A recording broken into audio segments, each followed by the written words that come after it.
Oremos.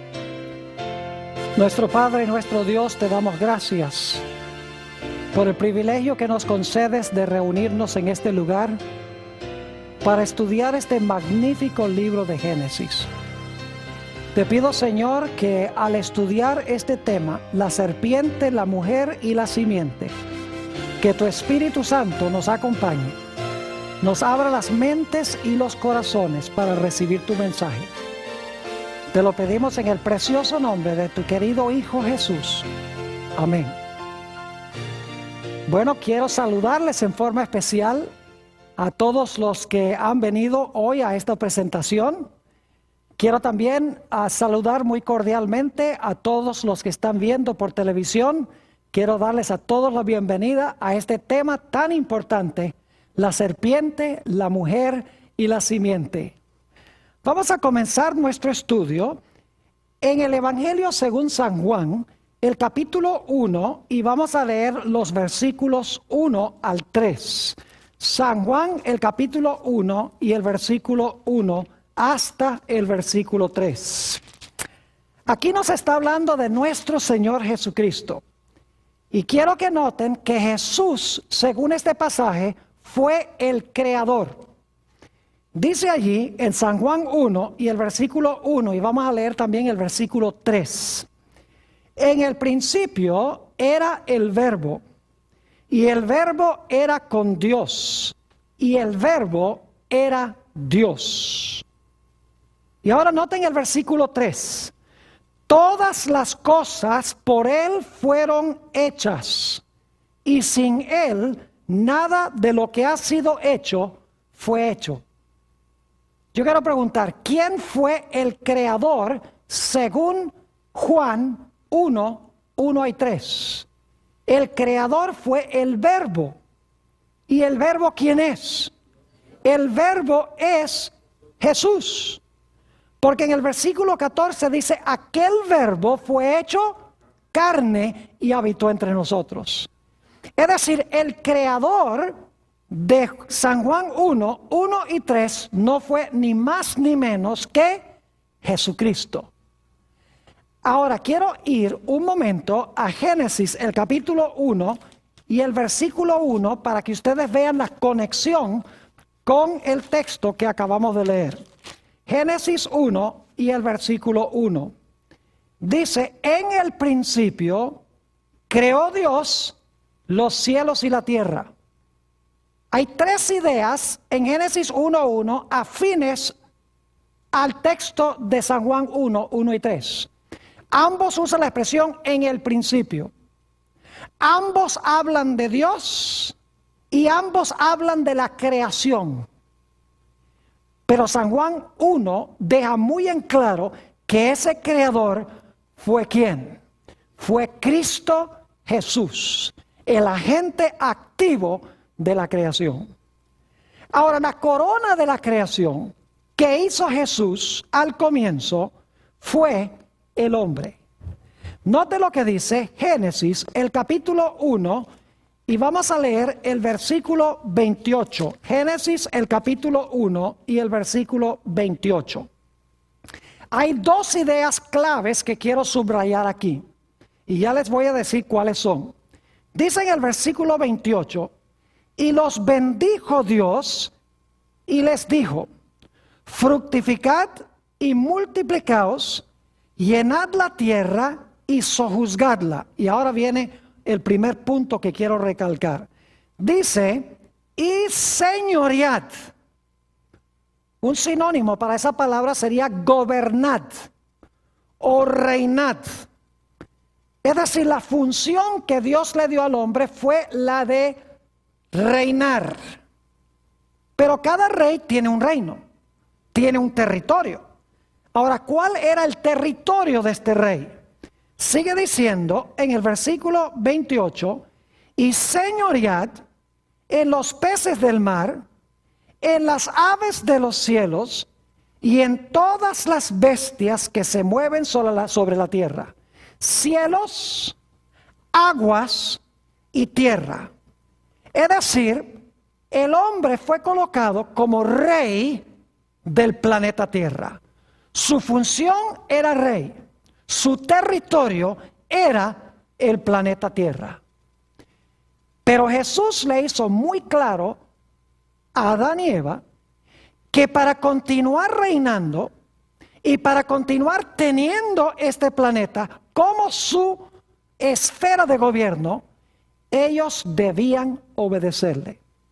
Así que Dios puso una prueba en el huerto del Edén. Porque Adán y Eva necesitaban escoger servir a Dios. Dios los creó, pero Dios tenía que darles la opción para escoger si querían seguir sirviendo a Dios o no. Así que Dios colocó en el huerto un árbol. Y quiero que noten lo que nos dice Génesis en cuanto a ese árbol. Génesis el capítulo 2 y el versículo 17. Génesis 2 y el versículo 17. En realidad vamos a leer el versículo 16 para el contexto.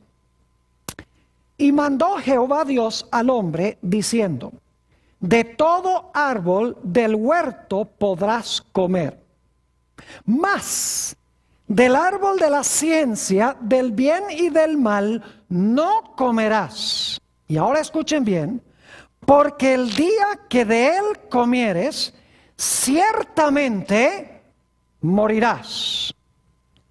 Dios le dijo al hombre: yo quiero que tú seas rey sobre esta esfera, sobre el planeta Tierra.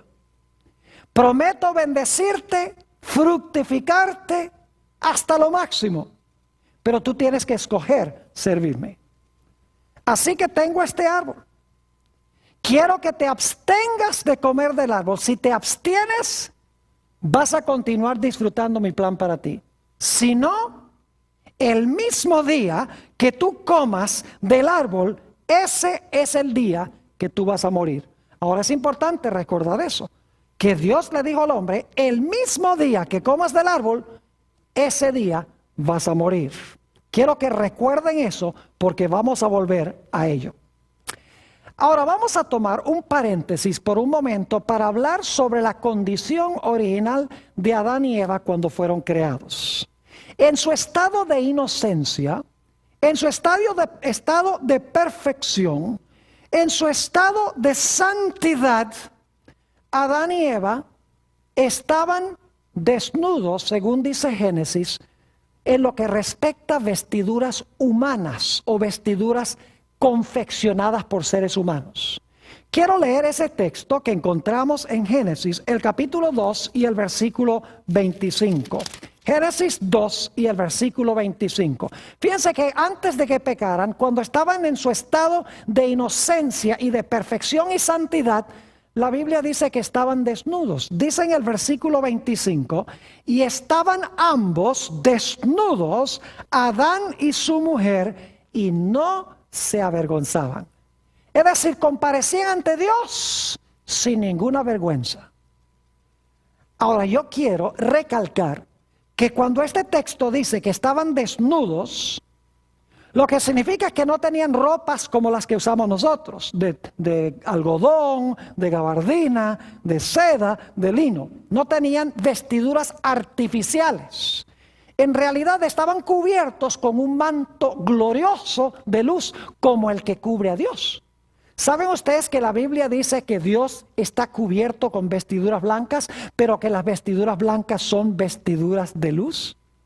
Note lo que dice en los Salmos, el Salmo 104 y el versículo 1 y el versículo 2. Salmo 104 y los versos 1 y 2. Aquí está hablando de la vestimenta de Dios. Dice allí: bendice alma mía a Jehová. Jehová Dios mío, mucho te has engrandecido. Te has vestido de gloria y de magnificencia. Y ahora noten el versículo 2. El que se cubre de luz como de vestidura, que extiende los cielos como una cortina. ¿Cuál es la vestidura de Dios? Dice aquí, el que se cubre de luz como de ¿qué? De luz como de vestidura. Así que cuando la Biblia dice que Dios está vestido con vestiduras blancas, en realidad son vestiduras ¿de qué? son vestiduras de luz. La luz que cubría a Adán y Eva. Estaban desnudos en lo que respecta a vestiduras artificiales, pero estaban cubiertos de la gloria de Dios. Después que pecaron, la Biblia dice, todos han pecado y están destituidos de la gloria de Dios. Hay otros pasajes en la Biblia que indican que las vestiduras son vestiduras de luz. Por ejemplo, leímos en nuestro último tema, Apocalipsis 12:1, donde habla de una mujer. Y dice que la mujer está vestida ¿de qué? Está vestida del sol. Es decir, no son vestiduras artificiales, es una vestimenta de luz. Cuando Jesús fue transfigurado en San Mateo 17 y el versículo 3, dice que los mantos que tenía le brillaban como la luz.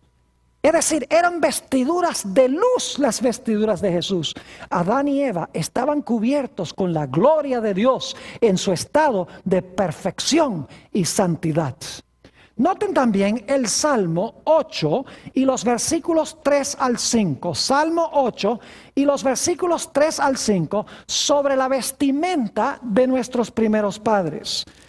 Hablando allí de la creación, dice, empezando en el versículo 3, cuando veo tus cielos, obra de tus dedos, la luna y las estrellas que tú formaste, digo, ¿qué es el hombre para que tengas de él memoria? ¿Y el hijo del hombre para que lo visites? Le has hecho, es decir, al hombre, poco menor que los ángeles. Y ahora escuchen esto, y lo coronaste ¿de qué? De gloria y de lustre o de honra. Algunas versiones dicen esplendor. Y dice en el versículo 6, le hiciste señorear sobre las obras de tus manos. Ahí está la misma idea de que fue el hombre creado para ser señor, para ser rey. ¿Rey de qué? Sigamos leyendo. Le hiciste señorear sobre las obras de tus manos. Todo lo pusiste debajo de sus pies. Una expresión que significa todo lo pusiste bajo su gobierno. Ovejas y bueyes, todo ello, y asimismo las bestias del campo, las aves de los cielos y los peces del mar, todo cuanto pasa por los senderos del mar. Dios cubrió a Adán y Eva de gloria y de lustre, con un manto glorioso de luz. Y Dios le dijo a Adán y Eva, mientras ustedes me sean fieles, van a seguir gobernando, van a disfrutar de esta esfera de dominio que es la tierra y van a estar cubiertos con este manto glorioso de luz. Vestiduras que representan la santidad y la justicia y la perfección de Dios. Pero luego vino la tragedia del pecado. Y quiero que noten cuál fue la primera consecuencia del pecado de Adán y Eva. Noten Génesis, el capítulo 3 y el versículo 7. Génesis, el capítulo 3 y el versículo 7. El momento que pecan Adán y Eva, algo terrible sucede. Dice en el versículo 7, entonces fueron abiertos los ojos de ambos y conocieron que estaban ¿qué? Desnudos. Entonces cosieron hojas de higuera y se hicieron delantales. Yo pregunto, ¿cuál fue el primer resultado del pecado? Fue que quedaron destituidos ¿de qué? De la gloria de Dios. El manto de luz se fue y ahora se dieron cuenta que estaban ¿qué? Que estaban desnudos. Es decir, el pecado los desvistió del manto de luz. El manto de luz representa la justicia, la perfección y la santidad de Dios. Ahora habían perdido eso porque habían pecado, habían escogido contrariar a Dios. Y quiero que noten qué hicieron ellos para resolver su problema. La última parte del versículo 7 dice, entonces cosieron hojas de higuera y se hicieron ¿qué cosa? Y se hicieron delantales. Es decir, para cubrir la vergüenza de su desnudez, ellos hicieron delantales y ellos se cubrieron el cuerpo para ocultar su desnudez. Pero quiero que noten algo muy interesante. aún después de cubrirse con las hojas de higuera, todavía se sentían desnudos.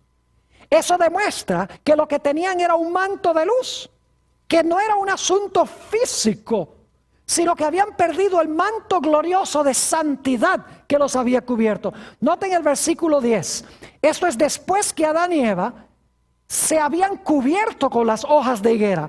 Dice, cuando Dios viene buscándolo, y él respondió: oí tu voz en el huerto y tuve miedo porque estaba ¿qué? Porque estaba desnudo y escondíme. Pero para este tiempo ya no estaba desnudo, porque estaba cubierto con las hojas de higuera. Es decir, la desnudez era una desnudez de la gloria de Dios. La luz de Dios no los estaba cubriendo, porque ahora estaban en un estado pecaminoso.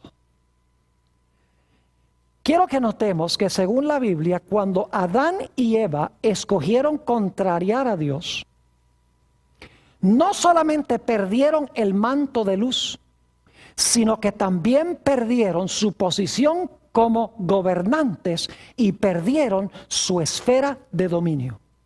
Es decir, su posición como reyes fue tomada por Satanás. Y el mundo sobre el cual ellos gobernaban también fue usurpado por Satanás. Vamos a Génesis, el capítulo 3, y vamos a leer los versículos 8 al 12, para luego ir al Nuevo Testamento para hablar de esta pérdida de dominio y del planeta. Génesis, el capítulo 3 y el versículo 8. Dice lo siguiente: y oyeron la voz de Jehová Dios que se paseaba en el huerto al aire del día. Y el hombre y su mujer se escondieron de la presencia de Jehová Dios entre los árboles del huerto. Pregunto, ¿tenían un bajo concepto propio ahora? ¿Tenían baja estima? ¿Tenían miedo? Claro que sí. ¿Tenían un sentido de culpa? Claro que sí. ¿Se había creado división entre ellos y Dios? Fíjense todos los fenómenos psicológicos que aparecen como fruto del pecado. Para resolver estos problemas hay que resolver el problema del pecado. Noten el versículo 9. Mas Jehová Dios llamó al hombre y le dijo: ¿dónde estás tú? Y él respondió: oí tu voz en el huerto y tuve ¿qué? Tuve miedo porque estaba desnudo y me escondí. Y Dios le dijo: ¿quién te enseñó que estabas desnudo? ¿Has comido del árbol que yo te mandé no comieses?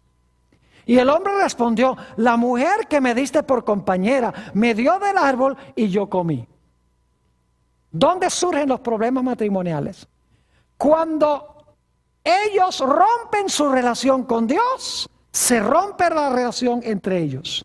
Y todo el mundo empieza a echarse la culpa. Adán dice: la mujer que tú me diste, está echándole la culpa a Dios. Y el hombre y la mujer dice: la serpiente que tú hiciste. En otras palabras, está echando la culpa a la serpiente y a Dios. Tenemos la tendencia de echarle la culpa a los demás cuando estamos en pecado. No asumimos responsabilidad por nuestras propias decisiones, sino que tenemos la tendencia de echarle la culpa a los demás. Es decir, aparecieron todos estos problemas psicológicos como consecuencia del pecado.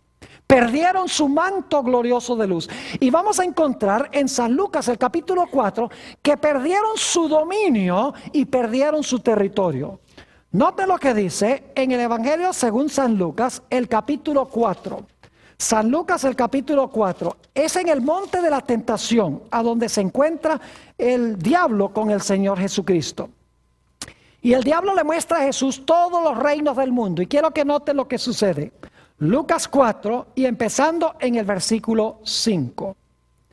Y le llevó el diablo a un alto monte, y le mostró en un momento todos los reinos de la tierra. Fíjense, Satanás le muestra a Jesús todos los reinos de la tierra. Y le dijo el diablo: a ti te daré toda esta potestad y la gloria de ellos, porque a mí me ha sido entregada y a quien quiero la doy. Si tú postrado me adorares, todos serán tuyos. ¿Qué es lo que está diciendo Satanás? Le está diciendo a Jesús, mira, todos los reinos del mundo, yo estoy dispuesto a dártelos, porque a mí han sido entregados y a quien yo quiero se los doy. Ahora yo les pregunto, ¿quién le había entregado los reinos a Satanás? Adán. Porque el que fue colocado para gobernar sobre este mundo fue Adán. Adán es una palabra genérica que significa hombre, incluye hombre y mujer. Es decir, que ahora Satanás usurpó el dominio y quitó el planeta de las manos del hombre. El hombre necesitaba a alguien que rescatara lo que se había perdido, que eliminara el pecado, que vistiera de nuevo al hombre con la gloria de Dios y que le restaurara su posición como rey y le restaurara su territorio, el planeta Tierra.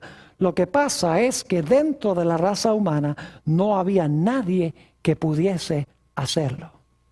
Porque la Biblia dice que todos han pecado y están destituidos de la gloria de Dios. No hay justo ni aún uno. La raza humana necesitaba un redentor. Necesitaba un campeón que viniera para quitarle a Satanás lo que Satanás le había quitado al hombre.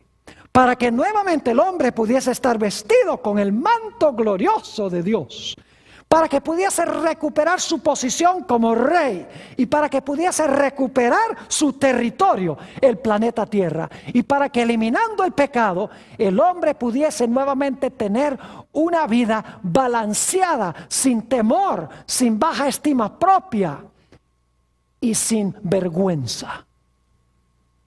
La pregunta clave es, ¿quién podía hacerlo? Bueno, Dios tenía una solución al problema. Vamos a mi versículo favorito de la Biblia. Génesis, el capítulo 3 y el versículo 15. Ustedes pueden imaginarse la escena.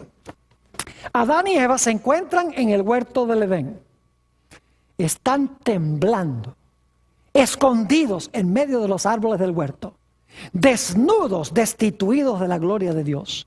Sabiendo que han perdido dominio, que el enemigo ahora ha tomado el reinado sobre ellos. Saben que han perdido el derecho al planeta Tierra.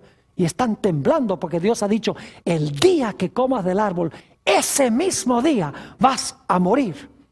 No entendían a su plenitud lo que significaba morir porque no había muerte, pero sabían que era algo terrible. Y cuando están temblando, Dios desciende al huerto y llama al hombre y le dice, ¿dónde estás tú, Adán? Y Adán dice, oh, me escondí en medio del huerto porque tuve miedo, porque estaba desnudo. En cualquier momento Adán está esperando que caiga un relámpago que lo destruya en el momento, en el acto. Pero Dios ha descendido al huerto para hablar con la serpiente. Yo quiero que ustedes noten que en Génesis 3, primero Dios habla con la mujer, luego habla con el hombre y finalmente termina hablándole a la serpiente. Quiero que noten lo que dice Génesis, el capítulo 3, Génesis, el capítulo 3 y el versículo 15. Dios le está hablando a la serpiente, a Satanás. Le está diciendo, si tú le quitaste la gloria al hombre, tú le quitaste el reino, tú le quitaste el planeta, tú trajiste toda clase de consecuencias, tú trajiste la muerte al mundo, pero yo te estoy advirtiendo que algo va a pasar que te va a quitar el dominio. Noten Génesis 3:15. Dios dice a la serpiente, y Adán y Eva están escuchando. Esto se conoce como la primera promesa de salvación que Dios le dio al hombre, pero una promesa indirecta, porque aquí le está hablando Dios a la serpiente, pero Adán y Eva están escuchando lo que Dios le está diciendo a la serpiente. Así que es una promesa indirecta a ellos, lo que Dios le dice a la serpiente. Dice, y pondré enemistad entre ti, es decir, entre la serpiente y la mujer, y entre tu simiente, es decir, la simiente o los seguidores de la serpiente, y la simiente de ella, la simiente suya. Fíjense que va a haber enemistad entre la serpiente y la mujer, y entre la simiente de la serpiente y la simiente de la mujer. Pero quiero que sepan que esa no es la enemistad verdadera. Hay enemistad entre serpiente y mujer y entre las dos simientes. Pero la verdadera enemistad es entre la simiente de la mujer y la serpiente. Note lo que dice la última parte del versículo. Dice, esta, es decir, la simiente de la mujer, te herirá en la cabeza y tú le herirás a la simiente de la mujer en el calcañar. Fíjense que la simiente es uno, porque dice en el calcañar, un calcañar. Y es la simiente de la mujer, es decir, uno que va a nacer de la mujer. Dios le está diciendo a la serpiente, mire, yo voy a mandar una simiente al mundo nacido de mujer. Y esa simiente que nace de una mujer te va a hacer la guerra. En el proceso de la guerra, tú le vas a causar dolor, le vas a herir el calcañar, pero te va a salir caro. Porque cuando tú le hieras el calcañar, el pie de él va a caer sobre ti y te va a aplastar la cabeza. La imagen que se está dando aquí es de una persona que está levantando el pie porque hay una serpiente en el piso y quiere que el pie caiga sobre la cabeza de la serpiente. Yo pregunto, si usted levanta el pie para pisar la cabeza de una serpiente, ¿qué le podría pasar a usted? La serpiente le podría morder, ¿qué cosa? El calcañar. Pero después de morder el calcañar, dice que el pie iba a caer sobre la cabeza de la serpiente para aplastarle la cabeza. Ahora yo pregunto, ¿qué viene primero? La serpiente le muerde el calcañar a la simiente de la mujer o la simiente de la mujer le aplasta la cabeza a la serpiente. ¿Qué pasa primero? Usted dice, pastor, esa es una pregunta ridícula porque obviamente primero la serpiente le muerde el calcañar y luego el pie le cae en la cabeza. Porque si el pie le cae primero en la cabeza, entonces, ¿cómo va a poder morderle el calcañar? Es decir, lo que está diciendo esta profecía es que va a venir una simiente nacida de mujer y que esta simiente nacida de mujer va a declarar la guerra a la serpiente. En el proceso de la guerra, la serpiente va a herir a la simiente de la mujer, pero la simiente de la mujer, como resultado, le va a aplastar la cabeza. Esta es una declaración de guerra de Dios contra la serpiente. Ahora yo pregunto, ¿quién es esta serpiente que se menciona en Génesis 3:15? Vamos al libro de Apocalipsis, el capítulo 12 y el versículo 9. Apocalipsis, el capítulo 12 y el versículo 9 identifica quién es la serpiente. Dice allí, y fue lanzado fuera el gran dragón, la serpiente antigua que se llama Diablo y Satanás, el cual engaña al mundo entero, fue arrojado a tierra y sus ángeles fueron arrojados con él. ¿Quién era esa serpiente? La serpiente es el diablo y ¿quién? Y Satanás. Ahora yo quiero preguntar, ya sabemos quién es la serpiente de Génesis 3:15. La pregunta clave es, ¿quién es la simiente de la serpiente? Bueno, vamos a anotar varios versículos de la Biblia. Vamos a anotar Juan, el capítulo 8 y el versículo 44. Juan, el capítulo 8 y el versículo 44. Vamos a ver quién es la simiente de la serpiente o la simiente de Satanás. Dice en Juan 8 y el versículo 44, Jesús hablándole a aquellos que querían matarlo, dice, vosotros sois de vuestro padre, ¿quién? El diablo. ¿De quién eran simiente? Del diablo. Vosotros sois de vuestro padre el diablo, y los deseos de vuestro padre queréis hacer. Él ha sido homicida desde el principio y no ha permanecido en la verdad, porque no hay verdad en él. Cuando habla mentira, de suyo habla, porque es mentiroso y padre de mentira. Yo pregunto, ¿esta gente era simiente de Satanás? Claro que sí, porque querían matar a Jesús. ¿Y quién quería ver muerto a Jesús? Satanás. Es decir, la simiente de Satanás son los seguidores que él usa para cumplir sus designios en la tierra. Tenemos otro ejemplo, el ejemplo de Caín. Si ustedes leen en 1 de Juan, el capítulo 3 y el versículo 12, dice, no como Caín, que era del maligno y mató a su hermano. Yo no sé si captan algo interesante de ese versículo. Dice que Caín era ¿de quién? Era del maligno y mató a su hermano. ¿Quién es el maligno? Satanás. ¿Y qué era Caín? ¿Simiente de quién? Simiente de Satanás. Yo quiero preguntarles, ¿ustedes recuerdan cuando el Señor Jesucristo nació, según Apocalipsis 12, que dice que el dragón o la serpiente se paró al lado de la mujer para devorar a su hijo cuando hubiese nacido? Yo pregunto, ¿Satanás se le paró al lado de la Virgen María en persona para matar a Jesús cuando Jesús nació? No. Ustedes conocen el relato en San Mateo el capítulo 2 y el versículo 16, a donde dice que cuando los reyes magos no regresaron por Jerusalén, sino por otra vía, Herodes se llenó de ira y mandó a matar a todos los niños menores de 2 años. ¿Quién era el cabecilla detrás de eso? Era Satanás. ¿Pero qué era Herodes? Herodes era la simiente de Satanás porque tenía el carácter de Satanás. Así que en Génesis 3:15, la serpiente es Satanás. A la serpiente, a Satanás le estaba hablando Dios. La simiente de la serpiente son los seguidores ¿de quién? Son los seguidores de Satanás.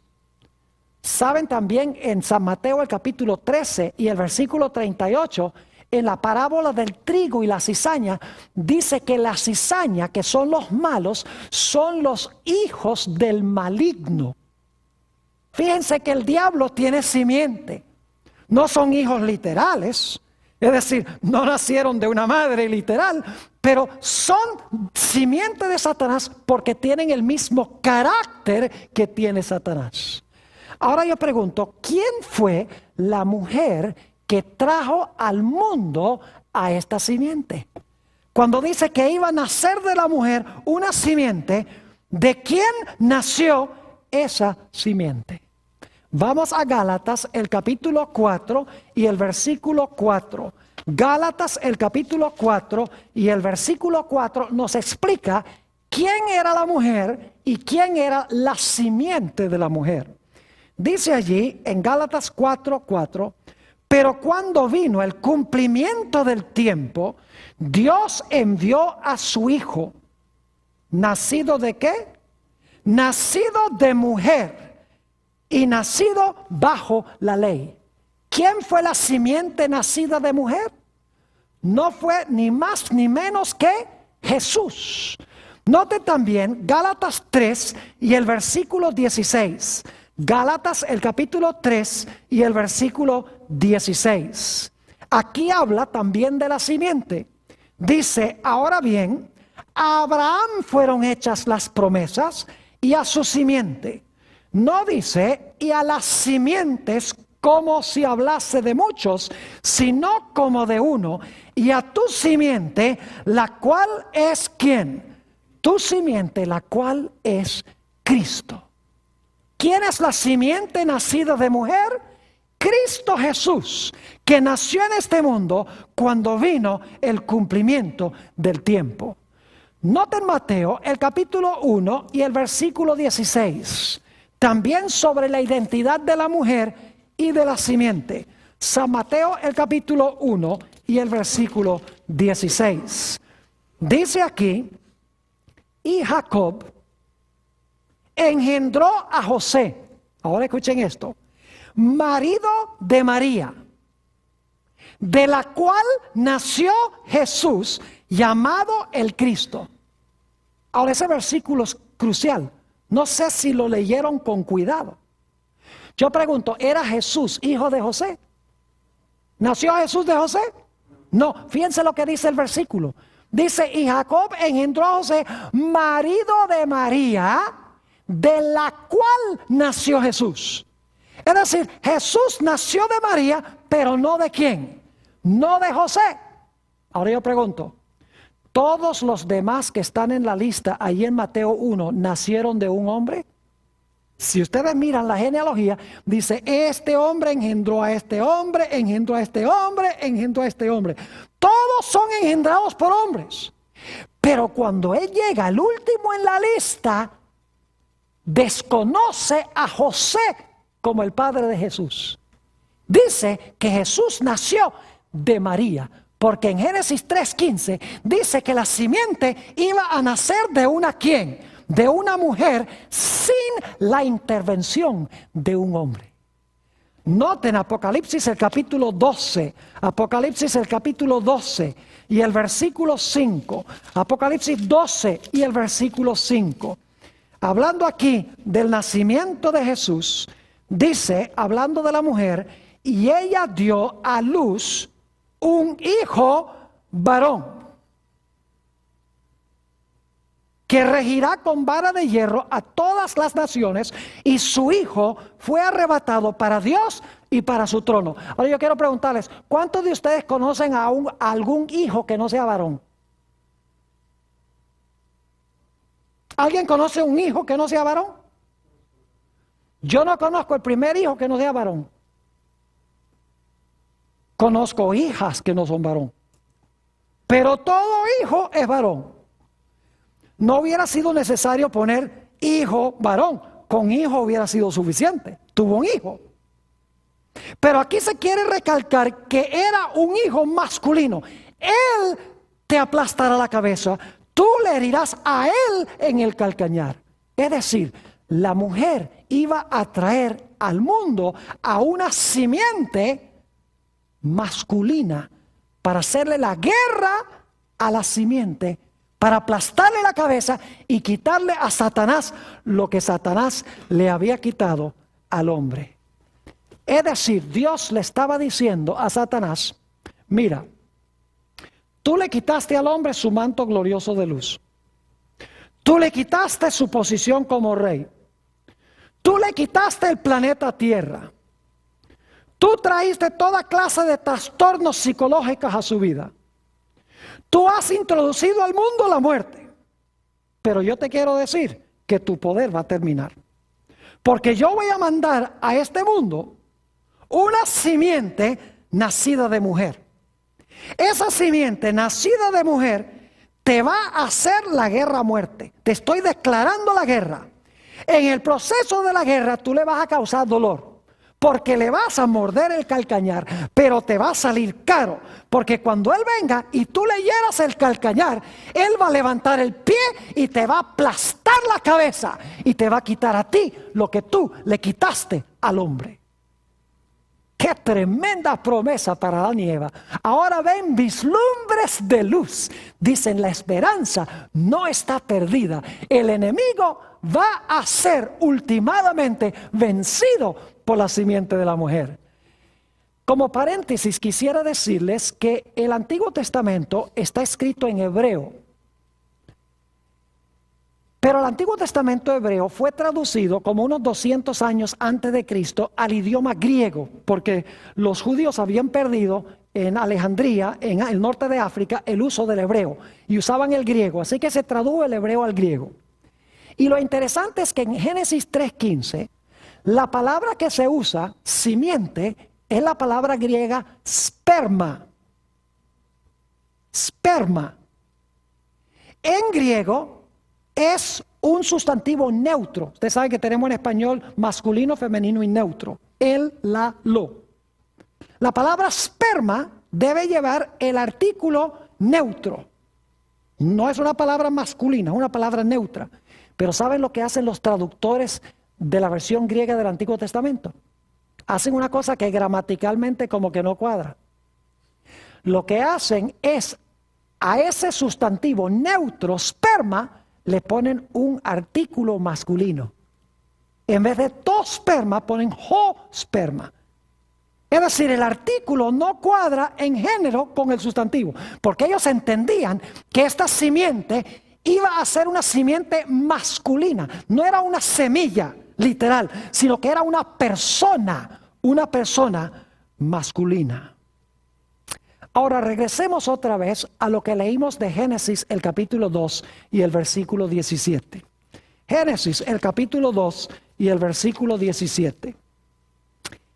Dice allí: mas del árbol de la ciencia del bien y del mal no comerás, porque 1000 años después que comas, morirás. Porque 930 años después de comer del árbol, morirás. ¿Así dice? No. ¿Qué dice? Porque el día que de él comieres, ciertamente morirás. ¿Cuándo iban a morir Adán y Eva? El día que comieran del árbol. Ahora, lo interesante, mis queridos hermanos y amigos, también los que están viendo por televisión, ese día no murió Adán. Génesis nos dice que Adán murió de 930 años. Entonces uno dice, ¿cómo se cumplió esto que dijo Dios? Que dijo, el mismo día que comas del árbol es el día que vas a morir. Algunos dicen, bueno, comenzó a morir ese día o murió espiritualmente, y dan toda clase de explicaciones. Pero Dios está diciendo, el día que tú comas de este árbol vas a dejar de existir. Ahora yo pregunto, ¿por qué Adán no murió ese mismo día? ¿Por qué Eva no murió ese mismo día? Oh, vamos a Génesis el capítulo 3 y el versículo 21. Génesis 3, 21. En este momento, Adán y Eva estaban ¿en qué condición? Desnudos, destituidos de la gloria de Dios, sin santidad, en pecado. Y se ponen hojas de higuera, nada que tapa la vergüenza de su desnudez. Pero ahora Dios sí va a tapar su desnudez. Noten Génesis, el capítulo 3 y el versículo 21. Dice, y Jehová Dios hizo al hombre y a su mujer túnicas de pieles y los vistió. ¿Quién hizo las túnicas? Jehová Dios. ¿Quién los vistió? Dios. ¿De qué eran las túnicas? De pieles. Yo pregunto, ¿qué necesitan hacer ustedes para conseguir la piel de un animal? Para adquirir la piel de un animal, el animal tiene que ¿qué? El animal tiene que morir, tiene que matar al animal. Yo pregunto, ¿qué hubo ese día cuando Adán y Eva pecaron? Murieron por lo menos 2 animales.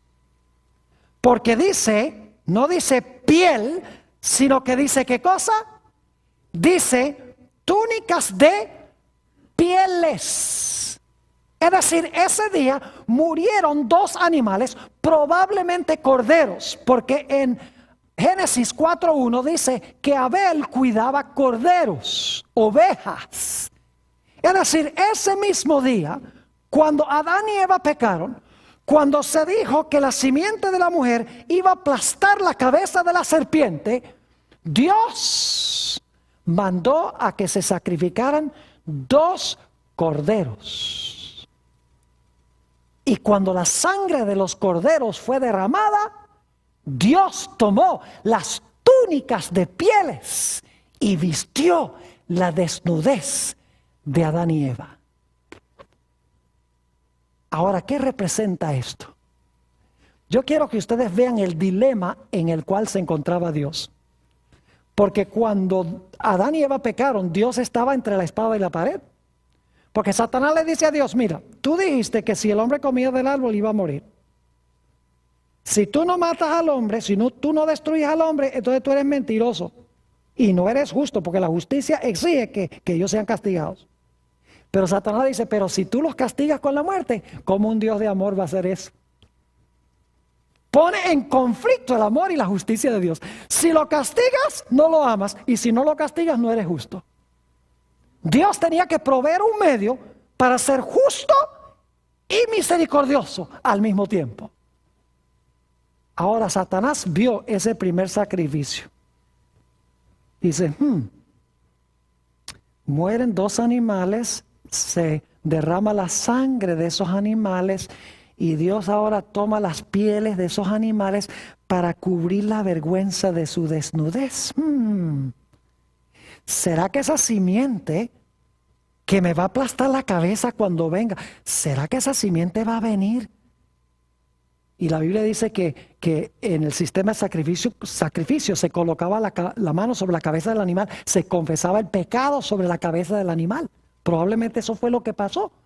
Y Satanás dice, mire, confiesan su pecado sobre la cabeza del animal, el animal sufre la muerte y eso cubre la vergüenza de su desnudez. ¿Será entonces que la simiente que va a venir nacido de mujer va a sufrir el castigo que deben sufrir ellos? Para que nuevamente la vergüenza de su desnudez sea cubierta con la justicia de Dios. Satanás empezó a entender que Dios estaba diciendo que la simiente iba a recibir los pecados de la raza humana y que iba a morir por esos pecados. Y que como consecuencia de su muerte, la vergüenza de la desnudez del hombre iba a ser cubierta. Y ustedes dicen, ¿cómo sabemos eso?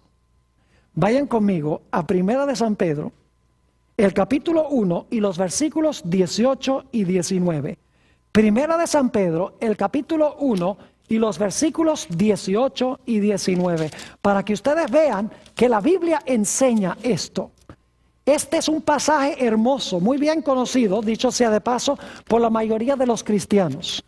Dice allí, en San Pedro, su primera epístola, capítulo 1 y el versículo 18 y 19, lo siguiente. Sabiendo que fuisteis rescatados de vuestra vana manera de vivir, la cual recibisteis de vuestros padres, no con cosas corruptibles como oro o plata, sino con la sangre preciosa de Cristo, como de un cordero sin mancha y sin contaminación. ¿Cómo es que fuimos rescatados? Por el sacrificio de ¿qué cosa? De Cristo, como un ¿qué? Como un cordero sin mancha y contaminación. Y ahora fíjense, ¿desde cuándo murió Jesús? Dice en el versículo 20, ya destinado desde antes de la fundación del mundo. Es decir, el plan se hizo antes de la fundación del mundo, pero manifestado en los postreros tiempos por amor de vosotros. El plan hecho antes del pecado, implementado cuando Cristo vino a morir en la cruz del Calvario. Por eso dice en el libro de Apocalipsis, el capítulo 13 y el versículo 8, que Jesús es el Cordero de Dios inmolado desde la fundación del mundo. Déjenme explicarles lo que quiere decir eso. Ese día, cuando Adán y Eva debían morir, hubo una muerte. Pero no la sufrieron ellos. La sufrieron, la muerte, esos corderos. En otras palabras, en el momento cuando se estaban sacrificando los corderos, Jesús, el creador de toda la raza humana, se estaba presentando delante de su Padre y estaba diciendo, Padre, yo sé que nosotros dijimos que Adán y Eva deben morir el día que comieran del árbol, pero Padre, yo ahora mismo ofrezco mi vida en lugar de la vida de ellos. Es decir, ese día hubo una muerte en figura, en promesa. Dios estaba prometiendo a través de Jesús que algún día Jesús iba a morir como Cordero de Dios para quitar todos los pecados del mundo. Eso iba a ser la simiente. Por su muerte iba a restaurar al hombre y cubrir la vergüenza de su desnudez. En ese sentido le iba a aplastar, ¿qué cosa? Le iba a aplastar la cabeza. ¿Creen ustedes que Adán y Eva se alentaron grandemente cuando escucharon estas palabras? Fíjense que Dios primero les dio la promesa antes de echarlos del huerto del Edén. Génesis 3:15 dice, voy a aplastar la cabeza de la serpiente. Y luego Dios le dice a Adán, polvo eres y al polvo serás tornado. Dios siempre da lo positivo primero. Y luego en el versículo 21 dice, no te preocupes, algún día la vergüenza de la desnudez será cubierta por los mantos preciosos del Cordero de Dios que quita el pecado del mundo. Cuando Satanás escuchó estas palabras y vio el sacrificio, él dijo, yo no puedo permitir que esa simiente venga. Porque si yo permito que esa simiente venga, me va a aplastar la cabeza. Así que yo no voy a permitir que venga a este planeta. Y desde ese momento Satanás se propuso a impedir que la simiente pudiese venir aquí al mundo. ¿Saben ustedes a dónde encontramos la primera ilustración en la historia de Génesis 3:15? En la historia de Caín y Abel. Vamos a mirar. En la historia de Caín y Abel, ¿hay una mujer? Sí, ¿quién es? Eva, la madre. En la historia de Caín y Abel, ¿hay dos simientes, una mala y una buena? Sí. En la historia de Caín y Abel, ¿hay enemistad? Sí. En la historia de Caín y Abel, ¿está involucrado una serpiente, Satanás? Sí, porque en 1 de Juan 3:12 dice, no como Caín, que era del maligno y mató a su hermano. ¿Quién quería ver muerto a Abel? No primordialmente Caín, sino ¿quién? Satanás. E inmediatamente nos preguntamos, ¿por qué razón es que Satanás quería ver muerto a Abel? Sencillamente porque retumbaba en los oídos de Satanás la promesa de Génesis 3:15. Dios va a mandar una simiente al mundo, nacido de mujer, que me va a hacer la guerra y me va a aplastar la cabeza. Y Satanás sospechó que esa simiente podía ser ¿quién? Abel. Por lo tanto, Satanás dice, yo acabo con Abel y como ya no hay simiente, no se cumple Génesis 3:15. No me aplastan la cabeza. Pero los planes de Dios no conocen derrota. Noten Génesis el capítulo 4 y el versículo 25 para que vean que esta interpretación es correcta. Génesis el capítulo 4 y el versículo 25. Después que Caín mata a Abel, dice, y conoció de nuevo Adán a su mujer, la cual dio a luz un hijo. Y llamó su nombre Set. El nombre Set significa sustituto. Significa reemplazo. Llamó su nombre Set. Y ahora explica por qué. Porque Dios, dijo ella, me ha sustituido otro hijo. En realidad en el hebreo dice, me ha sustituido otra simiente en lugar de Abel, a quien mató Caín. Dios dice, tú me mataste a Abel, aquí te mando otro, aquí está Set. Y pronto Satanás se da cuenta que matando la simiente de nada le sirve, porque Satanás mata a una y Dios trae a otro. Así que Satanás pronto se da cuenta que lo que está haciendo Dios está formando un linaje de donde finalmente va a venir la simiente. Él se da cuenta que todas estas simientes preliminares no son las simientes, porque todos son pecadores.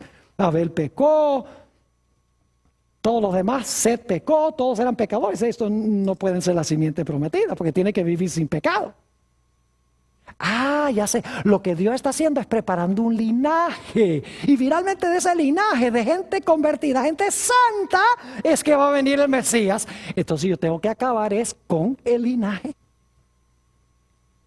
Y como vamos a estudiar cuando analicemos la historia del diluvio, Satanás entremezcló a los hijos de Dios, que son el linaje de los fieles, con las hijas de los hombres, las descendientes del malévolo Caín. Y el fin era, entremezclando el linaje de los justos con el linaje de los injustos, entremezclándolos en matrimonio, de que los hijos de Dios perdieran su identidad y desapareciera el linaje. Porque si desaparecía el linaje, desaparecía la posibilidad de que viniera la simiente prometida al mundo. Todo todo el Antiguo Testamento tiene esta batalla como centro. Satanás obrando para que la simiente no pueda venir y Dios preparando el mundo para traer al mundo a la simiente. Y saben que Satanás antes del diluvio casi tiene éxito. Porque de los millones de personas, las millones de personas que había en el planeta Tierra antes del diluvio, solamente 8 permanecieron fieles a Dios y se salvaron finalmente. Es decir, si Dios no hubiera traído el diluvio, hubiera desaparecido el último justo del planeta Tierra y Dios no hubiera tenido un linaje a través del cual traer a la simiente prometida al mundo. Porque Satanás sabía que su propia existencia estaba en juego. Satanás sabía que si él permitía que esa simiente viniera, que la simiente le iba a hacer la guerra y le iba a aplastar la cabeza. Y Satanás no pudo en el Antiguo Testamento impedir que la simiente venga. Porque en Gálatas 4:4 dice que cuando vino el cumplimiento del tiempo, en el momento exacto en que Dios había determinado, Dios envió a su hijo nacido de mujer. Y Satanás dijo, ahora no pude impedir que viniera, pero ahora que nació, lo voy a matar. Y se paró al lado de la mujer para matar al niño. Pero no tuvo éxito. Dios ganó la victoria y trajo la simiente al mundo.